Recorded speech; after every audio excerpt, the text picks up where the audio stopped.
advisory and all of that. I would want to start from you. There has been warnings of a global recession.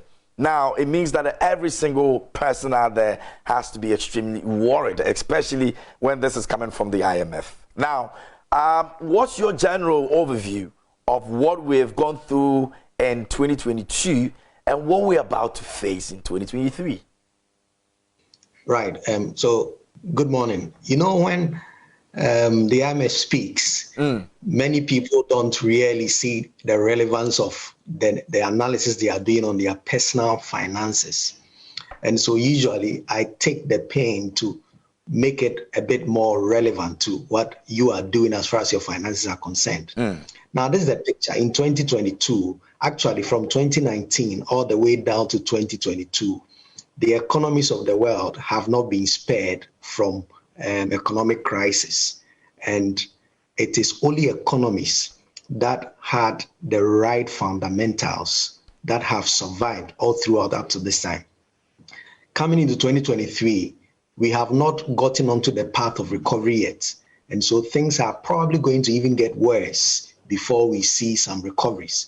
And so if you look at all the numbers by all the economic analysts and economic institutions, almost the whole of Europe is going to see some contraction in terms of growth, meaning that we are not going to see a lot of expansion in terms of business, a lot of expansion in terms of job creation, a lot of expansion in terms of incomes that are earned. Now, if that is the case of Europe, then it's probably going to be worse in somewhere sub-Saharan Africa, where Ghana sits west of Seine. And then the only possible spotlight is going to be Asia. Asia from China, India, and the Asian region, Vietnam and Indonesia, they are going to see some very good growth. And so the bottom line is that things are going to get tougher. If you're in Ghana, probably worse. Why? Because we are even getting into more austerity. Why? Because now there is preparation to get into a program of sort, like a bailout program, where the IMF is literally going to be the manager in charge of the economy. Now, when the IMF is in charge of the economy, there is a lot of discipline, there's a lot of tightening, there's a lot of fiscal austerity. That is simply to say that every money spent that comes into your pocket through the public expense is actually tied to some productive venture. And so things are going to be difficult. Now, for you as an individual, that means that you have to pay attention to how well your finances is going to be. And there are two things you watch. Two. One is have a diagnostic lever. What is it? The diagnostic lever is to check if you are ready for such a time. And so number one, ask yourself, assuming you are earning an income right now as I'm speaking, and you have to lose that source of income, for how long can you survive without having to depend on a third party or a loan? If the duration that you can survive without this help from outside cannot last beyond 6 months, then you are exposed as worse as Ghana is. That is one. So that will mean that you have to think about multiple streams in this new year. Number two, you have to check your net income. What is your net income? How much are you earning now? And what is your average expenses at the end of every month when you make the earnings? Now, when you take your average expenditure from your average income, is it a surplus or is it a deficit? The surplus is you have extra left that you can put aside. The deficit is actually you need some more money from somewhere to even help you to be able to meet your needs. If the latter is your case, then the conversation about new year, new incomes is not a conversation that you have a choice over. Actually, it's a must if you want to survive. Wow, interesting stuff over there. But we'll get back into the details of it and even see how we can start in a new year like this. But let me come to Rahel in the studio. You trade in Mokola, and how many businesses do you have now? So for now, I have. That is my main business. Okay. And then I have a car that I've given to someone to do work and pay. Okay. Yes. Is it a taxi or a bigger car? So he uses it as a boat. Okay. Yes. So I get something from the and I use that to pay my kids' school fees. Oh. Yeah, so it's something that I thought of going for a car to help take the children to school. And then I said, why would I take a car, pay someone as a driver, buy fuel? Why wouldn't I use that, give it to someone as work and pay, and then the person will bring me money as well as do the work for me of taking my kids to school. So that's what So you don't have a personal car? I do. You have a personal car? I do. But you could have added that too as another personal car, but you decided that let me invest into this and see the returns that will come. Yes. And it's been paying your students' fees? Yes. How many of them? I have 3. It pays all of them their school fees? Yes. So you don't have to necessarily be touching the money you be getting from the main? No. At what point did you decide on this? 3 years ago, 4 years ago? So that was 2020, I think 2021. Okay. 2021. What pushed you to do that? Because I wanted to, the kind of work I do, you have to get up very early in the morning, go to work, you have to send your kids to school. By the time you get to work, people have opened their shops, you are late, and you kind of lose some business there because from 6, people have, even from 5, people have opened their shops and you go at 8. So you lose some business. So I thought about that, and then I decided, okay, this is what I'll do. I'll buy a car, give it to someone, let the person sell so that I can also concentrate on that business. So even at 2020, I mean, 2020, we had a very terrible year as well. And you even thinking about that and making sure that you don't just talk about it, but you make it happen. It means that it's something that you really, really wanted. Was it 3 years or 2 years back in 2020 that you thought of this idea? Or it was because there was problems in 2020 and you decided that, let me just do this? No, it wasn't because there was problems, but it was because I always struggle going to work, taking my kids. Okay, so that was the main reason why you decided that, okay, since I'm losing money there because I have to take the kids to school, why not? But it was not because you have financial burden, a certain financial burden, and you needed a multiple streams. Yes. Okay, so that decision you made, which of course was for the benefit of the kids, is now giving you extra money that you're using to pay the kids' school fees. Interesting. Yes. That's an interesting one. So now you have two streams of income, basically. And I have 2, and I have another shop. Also at Kaswa. So I have 1 in Accra, I have 1 in Kaswa, and then the Uber thing. So you are getting money from here. Yes. You're getting money from here. Yes. It looks like you don't have a problem with that. This year, I intend to move it a step further by going into production.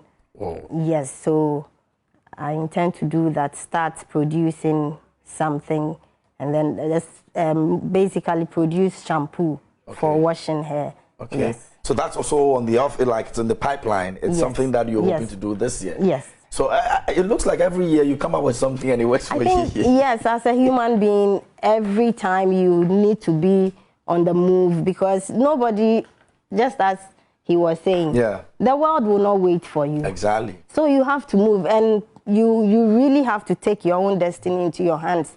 Yes, you may be working at a bank, you'll be working Joy FM, Joy Prime, but you need something else to support. I always say that you have to think about the negatives. What if you lose your job? If you lose it today, what are you going to do? Can you think of something that you like, something that you have the passion for, so that you can start it?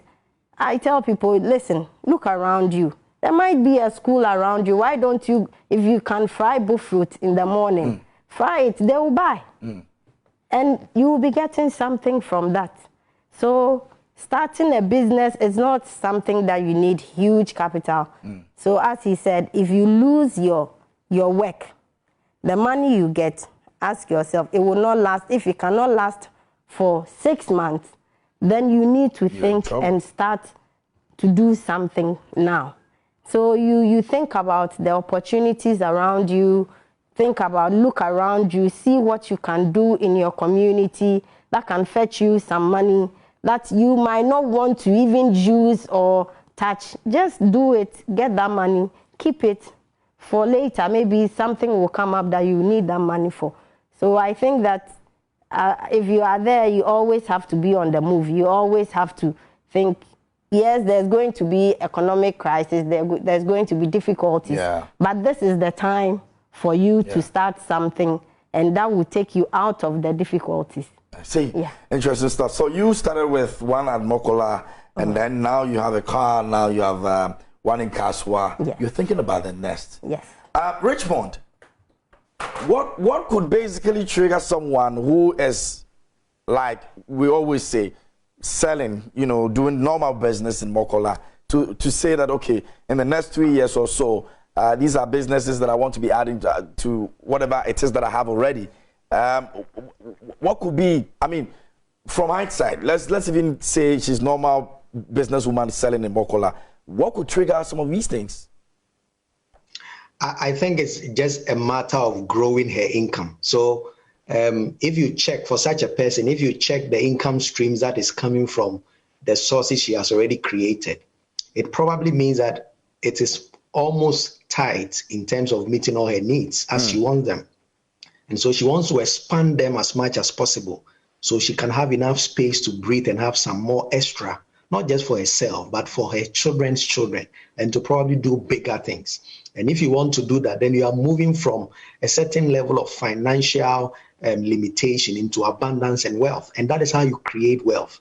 If you just want to live on just wages and little income that meets your regular needs, then you are just going to be living from, in quote, hand to mouth, and you can't really generate wealth. If there is any strike, if there is any stress on yourself and your life, you can't survive. And so I think that edge to keep going and to keep expanding is a way to make sure that she's creating enough buffers that can take care of her needs and her children's needs, and probably to even do bigger things than just daily bread. But how bad can it get? 2023, all these warnings and everything, how terrible can it get, especially people who are just keeping one job? Well, I mean, it can get as bad as you becoming a highly indebted poor citizen. Whoa. So it is going to be very bad, and particularly for those who feel that income is just a matter of the job you do. And so as long as I have a job that pays me at the end of every month, or I have one shop that I sit in and make income every day, I'm good to go. No, check yourself one more time. There are two major streams of income. There is active and passive income.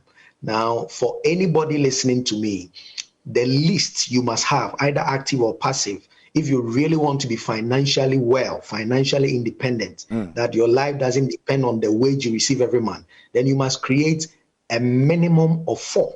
And so anything below that, you are actually a competitor or a candidate for poverty. Okay, is that a passive or that is the active? Let's get a bit of clarity on that.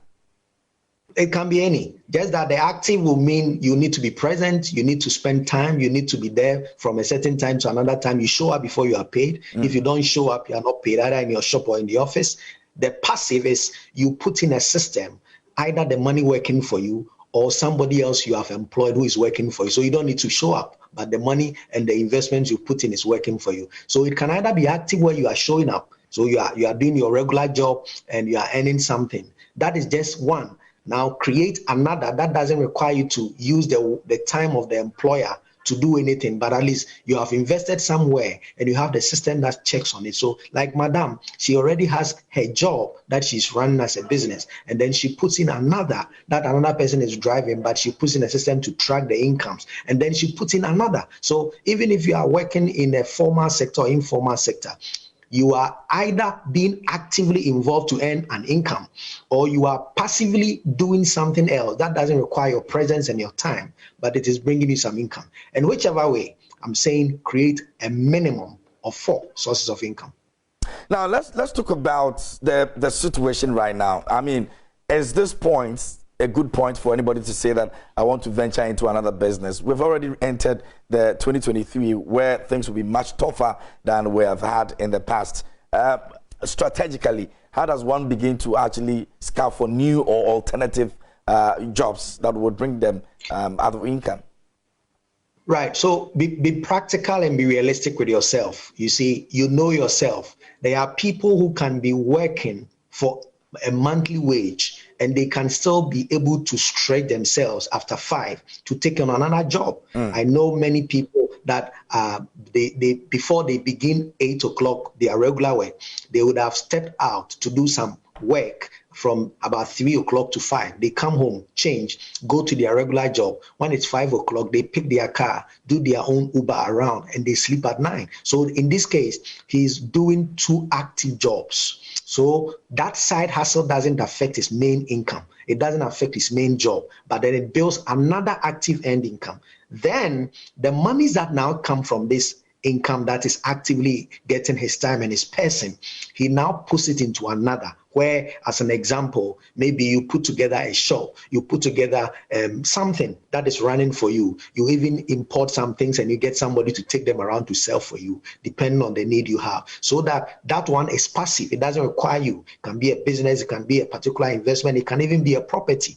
And for many people who have even built, you know that really you just need 1 room. You are a single person, you've been able to build about 3 bedrooms. You turn that into a passive income venture where you can even just go out and rent a 1 bedroom, and then you take this 3 bedroom and rent it out to other people. So you earn more passively, and then it pays out what you have rented whilst you do your regular job. So ultimately, you don't have any choice now. I mean, I don't know if you are interested in being poor, but if you are not interested in being poor and you think you want to be financially comfortable and you want to build a certain security and immunity around all the difficulties that the world is facing, then please pay attention to activating a side hustle that is either passive or active. Just make sure that you are actively doing something that guarantees you some income.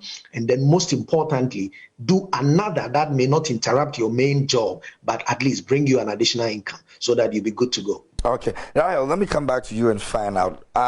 Before getting into the next job that you wanted to create, were there risk factors? Were there certain things that you were scared of? How did you overcome those risk factors that were scaring you? Yes, there are always risks everywhere.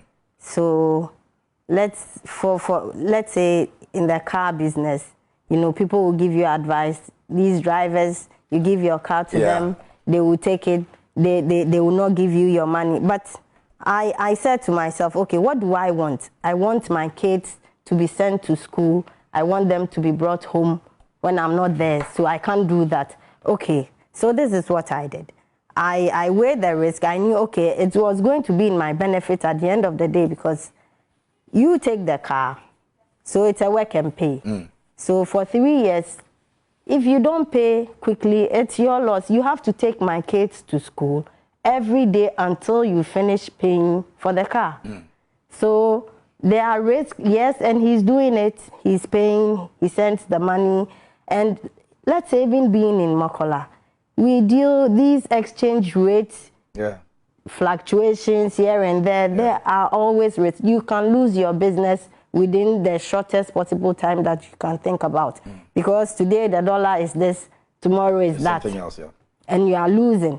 But when as a businesswoman, you sit down, you plan, you know how to adjust your business, you know how to go around those risks. Once you identify them, you should have ways of overcoming those risks and then making the benefits from that business. It should come with some sort of discipline as well. What's the one thing that, no matter what, in terms of your business strategies or whatever you've put together for yourself to make sure that you're able to achieve your daily sales and all of that, what's that one thing that you would never compromise on when it comes to you dealing with, it could be your staff, it could be customers, it could be anything? Okay, so the one thing I'll never, you don't have to compromise on being on your work, like being on your business. If it is your business, you have to make sure you are checking everything. Because, okay, so I sell cosmetics. And if you are not there, you have to put in systems in place to check your work for you. So what do you do? Because if you don't do it, somebody will steal your and it's things. going to go against you. Yes, so you have to, if you are not there, try and get some systems, put in systems that you can check. You can track your stock. You can check what is going on. You can check your sales. So you do that, and at least you have some peace of mind, because even if something goes wrong, you are going to see, and you see it in the shortest possible time. If you don't do that, if there are no systems in place, you wake up one day and you've lost your business. And that comes with some responsibility as well, because now you are overseeing about 3 different jobs right now. How to even manage them to make sure they are sustainable is also another thing. We'll talk about how you are managing it, you know, in terms of your staff and all of that. But let me get to Richmond and find out. Richmond, at this point, she mentioned the risk involved in all of that. How do we rule out risk in terms of making decisions? There's very serious decision in adding up other streams of income by creating a different job. Look, there is no way you can rule out risk. I mean, because even when you decide not to take any decision because you are minimizing or managing your risk, that in itself is a big exposure to risk. And so if you are interested in planning your finances, don't be apprehensive about risk. This is how you should approach risk. First, get to know what risk exists with whatever you want to do. You must be aware, be risk aware, so that you know the type of risk by the decision you are taking, you're exposing yourself to first. And then ask yourself if you are able to minimize it, and then you put in the things that you think if you do will minimize that risk. But you cannot really take out any form of risk. In fact, in anything money matter, if there is no risk, then don't expect to earn any income. There is always a risk. Just be aware so that you are not taken by surprise, and then figure out what you can do to minimize that risk. But you can't rule out risk at all. If you are ruling out risk, then you are not interested in anything money. Okay, from your point of view, what are some of the potential alternative jobs you think creating in the face of an impending global recession would be, you know, significant in terms of you making back, you know, your money on the investment you put in out there? Right. So pay attention to this universe of incomes, so that based on the income I point you to, whether you are in the formal sector or an informal sector, you know which one can fit into your personal lifestyle, can fit into the time you have, and can even fit into your own discipline, because sometimes people can't subject themselves to so much stress. So number one, there's earned income. Earned income is you just going to look for a guaranteed job that pays you something every month. So you know that this one, I'm going to get it. So if you think you have anything that can give you the opportunity to have earned income, that is one option. It gives you a certain guarantee.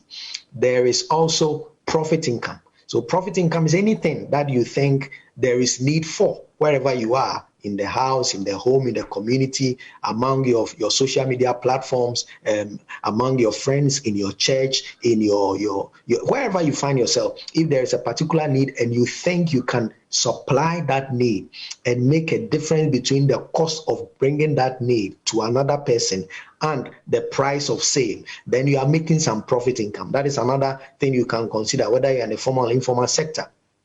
Another thing you can look at is rental.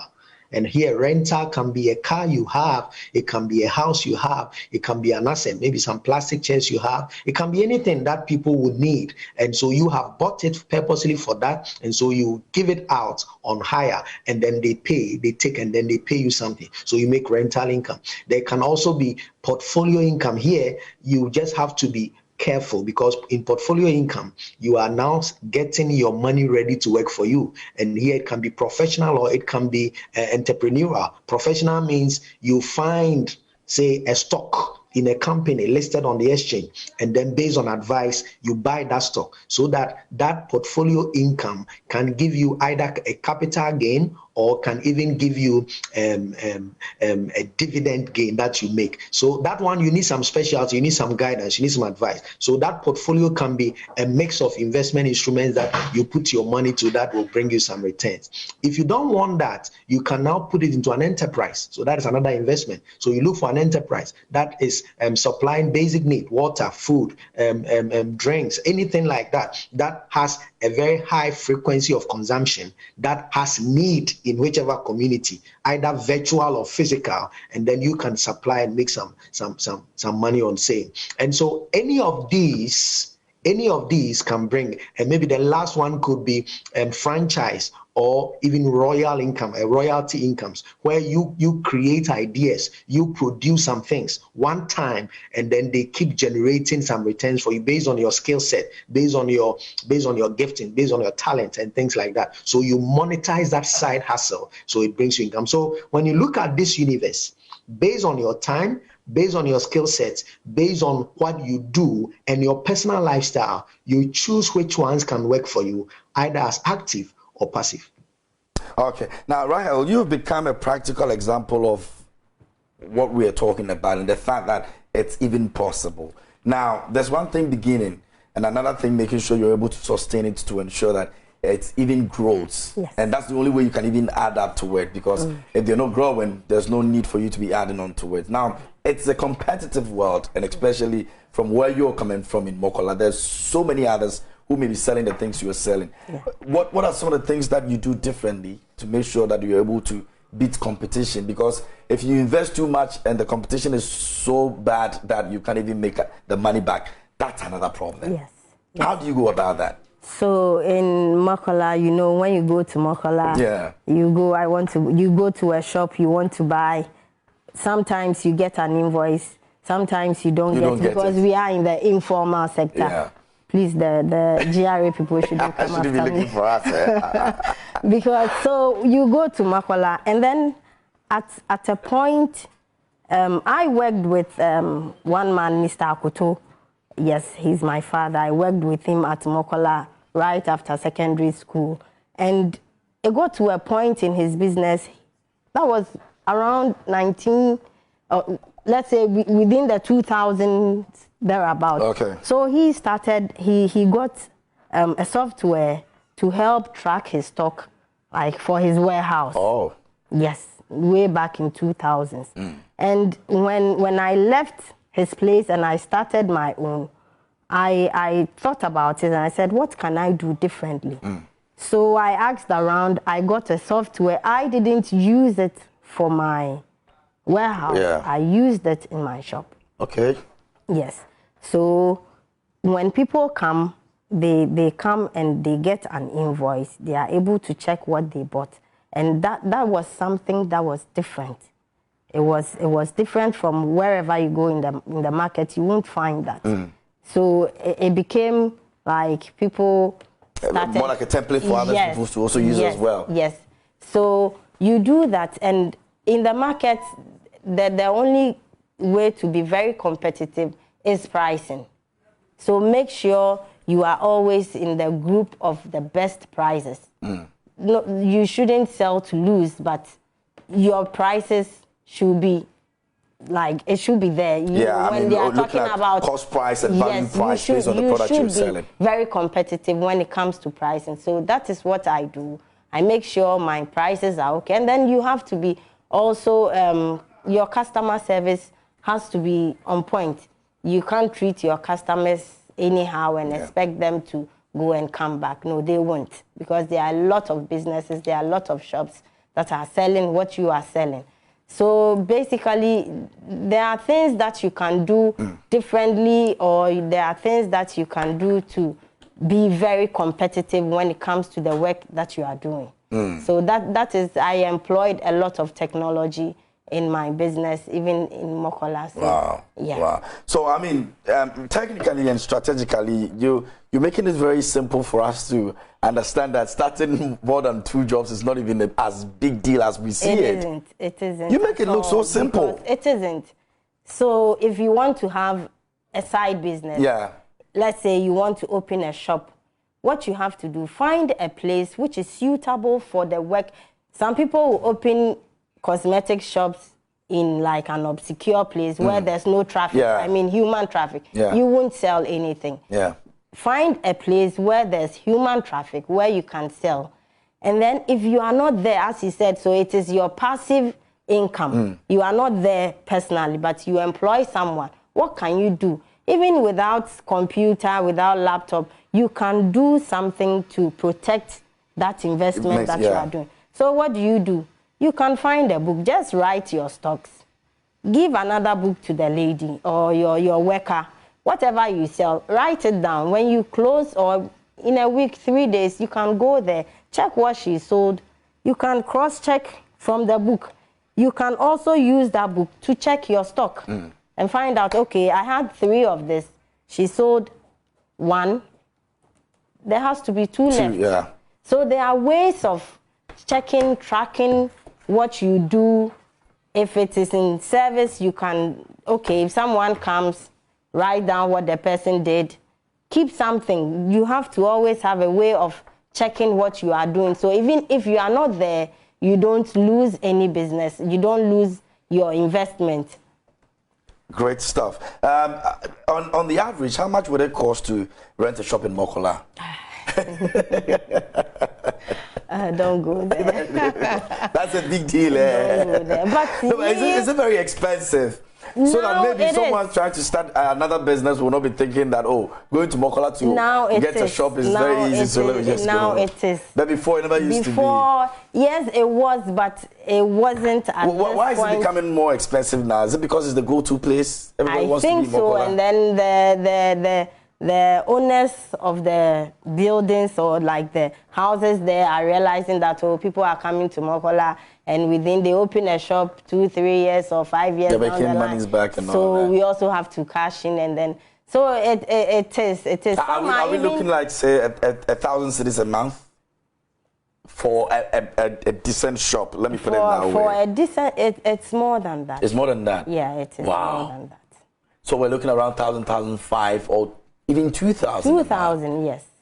Because I am struggling to calculate it per month, but what they do is you pay goodwill for 5 years. For 5 years? Yes. And you could pay like 50,000 for that? Way more than that. 100,000 cedis? More than that.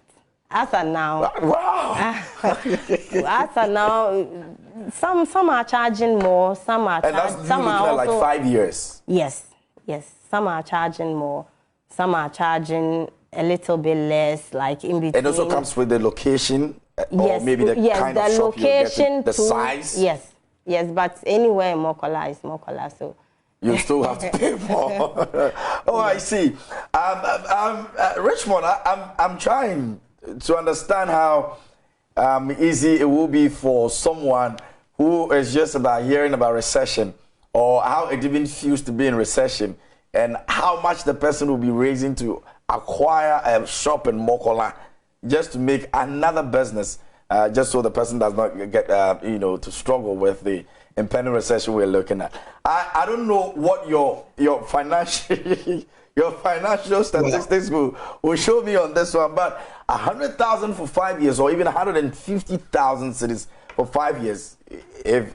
I'm looking for a shop in Mokola. That's a big deal. Look, we complicate things for ourselves, you see. Is it? You don't need to start from Makola. Why do you want to start from Makola? You've not even done this thing before. You have a Makola sitting on your phone. The contact list you have, the WhatsApp pages you have, the old school pages you have, the church pages you have. That is your virtual Makola. You can activate whatever you want to do without paying that goodwill for 5 years. And it's a big deal. Some are paying as much as 500,000 Ghana cedis today.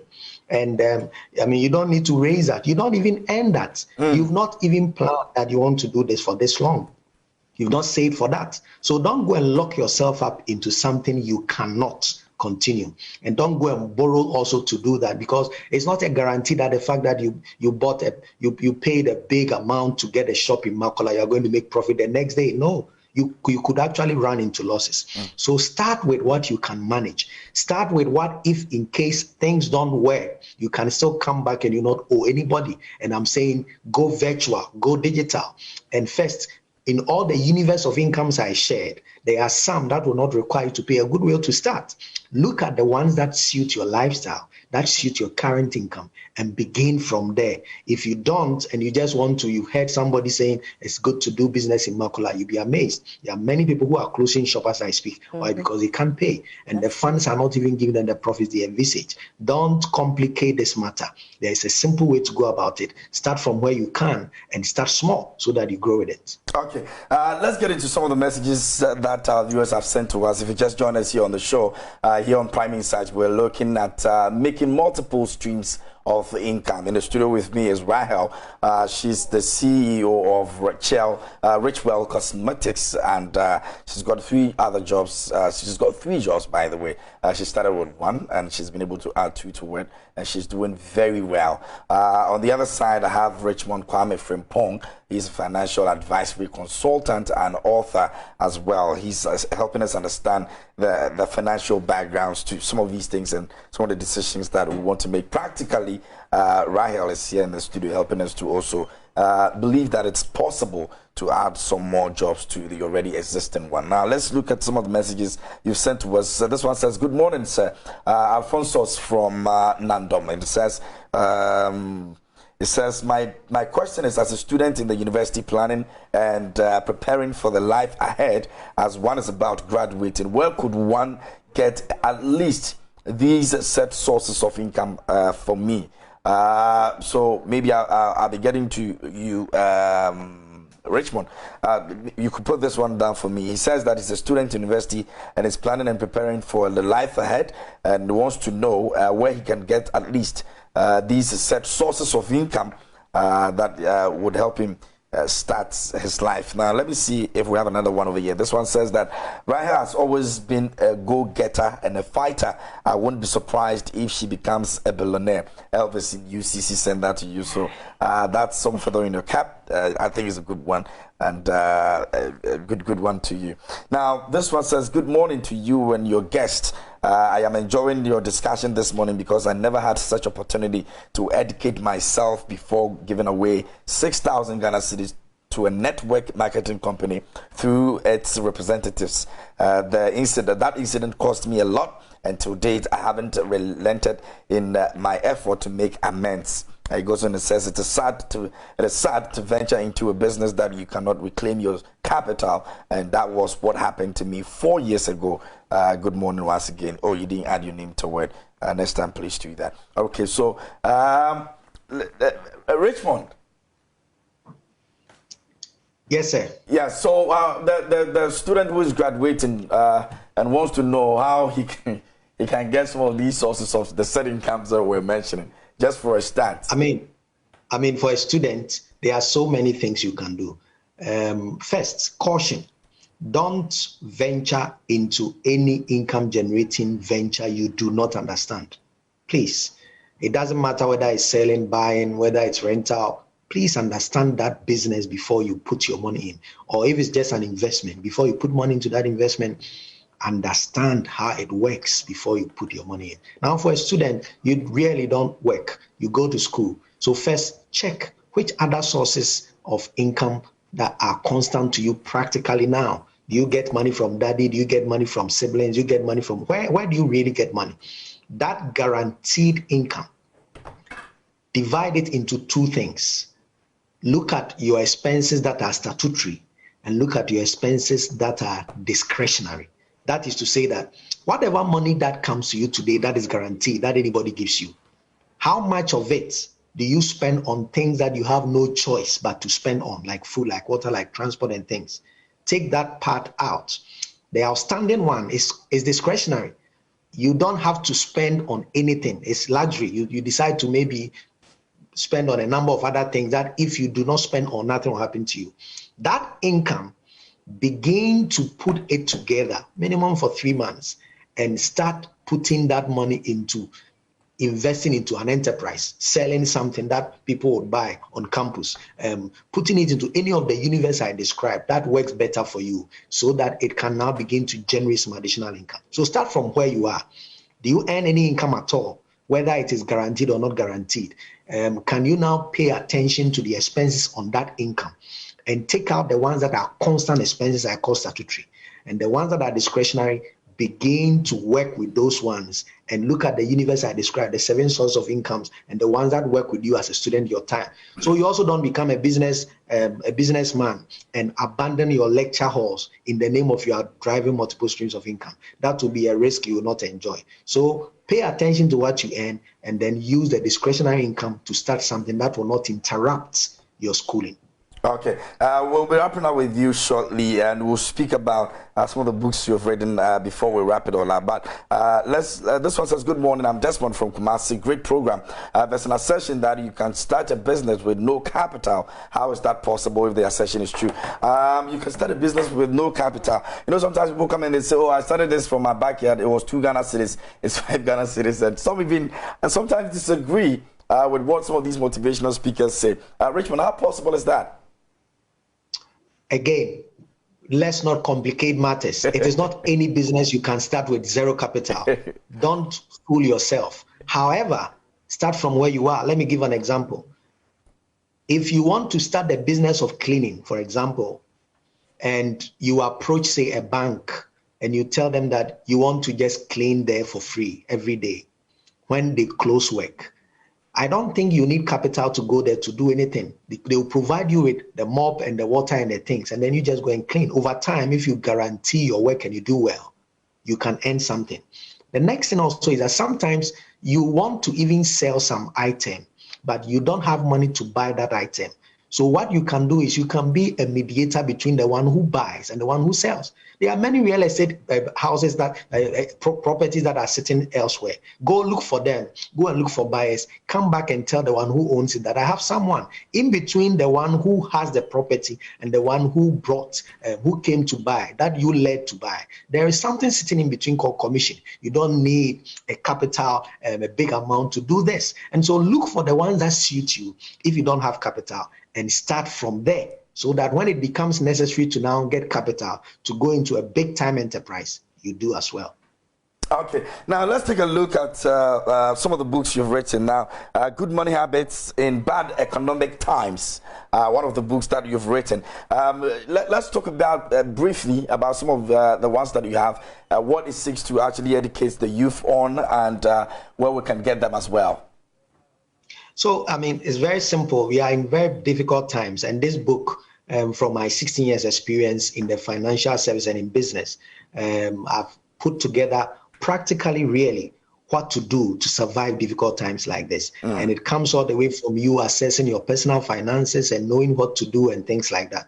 At the moment, I think the stock exchange has made it possible to for as many as about 20 senior high schools to make it a must read, and they bought well in excess of 1,000 or so for them, and it's won a global award. So if you are interested in surviving in difficult times, it's practical down to earth to show you how to survive for you as a business person or an individual, and that is that book. I think if you go to my YouTube page, and you type Richmond Kwame and you subscribe, the team will get back to you. And it's also on Booknook, booknook.store. You can buy it online as well. New Year Fresh Start basically talk about how you can make the best out of a new year. Really, nothing new about the year. Nothing has changed. Day and night hasn't.